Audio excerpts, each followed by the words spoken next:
The sound of breaking glass shattered the stillness of a suburban morning. Tires screeched. A woman's furious voice echoed through the cul-de-sac.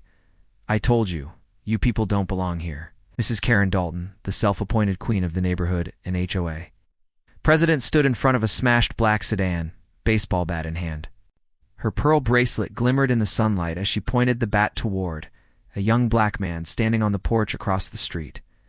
"Tell your brother next time he parks that junk in front of my house, I'll do worse than this." The man didn't move. His eyes were calm. Too calm. Behind him, a curtain shifted. Someone else was watching. Before I tell you what happened next, tell me in the comments where you're rewatching from. I love knowing who's listening. Karen's voice grew sharper. "What? You think you can just walk into this neighborhood because you've got a fancy shirt and a smile? I know your type. You don't fit here." Her neighbors began peeking through blinds. Some filmed, none interfered. It wasn't the first time Karen had humiliated someone, but this time, something in the air felt different. The young man, Marcus, finally stepped off the porch. "That car belongs to my brother," he said quietly. "And you just made a mistake you can't undo." Karen snorted. "Oh, please. I know everyone who lives here, and you definitely don't belong. Tell your brother to come talk to me if he has a problem." A deep voice replied from behind Marcus. "I plan to." The crowd parted as another figure appeared, tall, composed, and unmistakably authoritative. He wore a dark jacket embroidered with the crest of the Department of Justice. His name was David Carter, Marcus's older brother. Karen's smirk faltered for the first time. "Oh, what's this supposed to be? Some kind of costume?"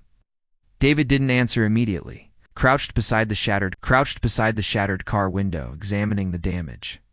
The sunlight caught the metal fragments glittering on the pavement. His jaw tightened. "You smashed government property," he said, standing slowly. Karen blinked. "Excuse me? That's not just my brother's car?" "It's an unmarked federal vehicle. I'm Special Agent David Carter, Department of Justice, Organized Crime Division." The words landed like thunder. The murmurs around the cul-de-sac turned to stunned silence. A neighbor's phone slipped from their hands. Someone whispered, "He's federal?" Karen stammered, "You're lying. You people always make things up to scare others." David reached into his jacket and produced his badge. Sunlight gleamed off the gold emblem. He didn't raise his voice. He didn't have to. The silence carried his authority better than shouting ever could. Karen's face drained of color. I didn't know, that's the thing," David said, his eyes cold. "You never want to know. You see a black man, and you think threat before you think neighbor." The police sirens wailed in the distance, closing in fast. The neighbors who'd been watching suddenly stepped out.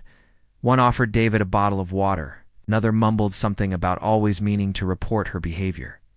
The air was thick with shame and curiosity. Karen's husband came running from their porch, face pale. "Honey, what did you do? What did you parked in front of our?" she began, but he cut her off. "Stop talking." 2 officers arrived. But before they could even speak, David showed his badge. "This is vandalism of federal property," he said evenly. "You'll file the report. Make sure it's thorough." Karen turned to Marcus, eyes pleading. "Please, tell him I didn't mean it." Marcus's expression softened for just a moment. A flicker of empathy, then hardened again. "You didn't mean it when you called the cops on my niece for selling lemonade either, right?" "Shh." She looked down, trembling. The bat slipped from her hands and clattered onto the concrete. Hours later, after the police left and the broken glass was swept away, David sat on the porch beside Marcus. The neighborhood was quieter than it had ever been. Marcus sighed. "You think she actually learned from this?" David looked out across the street where the Dalton house stood dark and silent. Maybe not. But everyone else watching did. He leaned back, eyes distant. "You know, Marcus, I used to think the best way to fight hate was to confront it head-on. But sometimes the real victory is just standing tall and letting truth do the talking." The brothers sat in silence for a while, the evening breeze carrying the soft scent of magnolia. "Ah!" Somewhere down the street, a child's laughter echoed, light, unburdened. A week later, a letter appeared on the Carter's porch. No return address. Inside, written in shaky handwriting, were 5 words: "I'm sorry. I was wrong." Below it was a check, enough to cover the damage, plus a handwritten note that read, "Donation to the local youth center." "In your brother's name?" Marcus smiled as he read it. Guess people can change after all. David nodded slowly. Sometimes shame wakes what pride tried to bury, because justice doesn't always roar. Sometimes it simply stands in silence until the truth is undeniable. And kindness, it doesn't vanish. It waits, even in the shadows, until someone brave enough brings it back into the light. If this story moved you, share it in the comments and tell me where you're watching from. Don't forget to subscribe to Cinematic Whispers for more stories that remind us. Character is revealed not by power, but by how we treat those we think are beneath us.